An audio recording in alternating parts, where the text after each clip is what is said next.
C'est une délégation de RD Connection vivant en France qui a animé cette première édition des JBO 2023 Jeunesse Business Opportunity, une activité qui offre des opportunités d'affaires à travers le coaching de jeunes Congolais, question de susciter en eux l'esprit entrepreneurial, aussi de outiller davantage ceux qui exercent déjà sur terrain. Claire Yeniwana, fondatrice de RD Connection, s'est fait accompagner de Jules Kayembe, l'attaché de l'ambassade de la RDC auprès de la diaspora en France. Notre ambassade en France voulant aussi prospecter le terrain RDC. Il y a eu aussi la présence des mentors et des coachs censés accompagner ces jeunes donneurs dans leur travail une fois engagés. À la jeunesse congolaise, je voulais dire ma peine et ma souffrance. C'est votre événement. Moi, je suis en France et c'est ma préoccupation chaque jour. Je pense à notre jeunesse. Je pense à la douleur et à la souffrance. Quand je vois comment nos jeunes traversent la Manche, ça me dérange beaucoup. Voilà pourquoi ce bébé JBO est né. Plus de 30 ans que je suis en Europe. J'avais commencé dans les formels à faire des rendez-vous, mais je suis venu, et nous sommes à notre 4e édition, mais cette année, j'ai fait un clin d'œil spécial à notre jeunesse pour vous amener justement des opportunités pour que vous puissiez en bénéficier. Nous voyons d'autres pays s'organiser. Nous voyons d'autres jeunes s'organiser.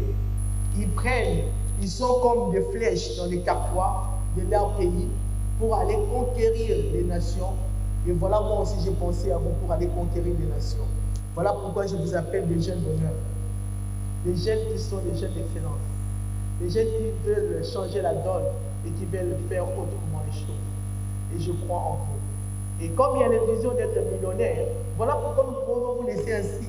On vous amène des opportunités justement pour que ça vous donne aussi ces millions-là, des opportunités d'affaires. Je crois à ma jeunesse. À la jeunesse congolaise, je sais que si vous vous débrouillez ici dans le pays et que vous y arrivez, je pense que si on met devant vous des opportunités, vous allez arriver à faire des miracles. Ça, je crois, vraiment, je sais que les jeunes Congolais savent faire. Les premiers jours, les panélistes ont amené l'assistance à comprendre les rôles de la ZLECAf, celui de la bonne gouvernance. Les délégués du ministère de l'Enseignement supérieur et universitaire a à son tour évoqué l'importance des cours de l'entrepreneuriat dans les écoles. Question de donner le goût d'entreprendre dès le bas âge à ceux qui ne vont pas aller dans les universités. Une façon de les rendre utiles et de lutter contre la pauvreté. D'autres interventions étaient aussi suivies en ligne depuis l'Europe comme celle Bonaventure Bonga, initiateur des Portes du Futur. Des questions-réponses, des échanges B2B entre les jeunes, les patronats et autres entrepreneurs étaient aussi au rendez-vous.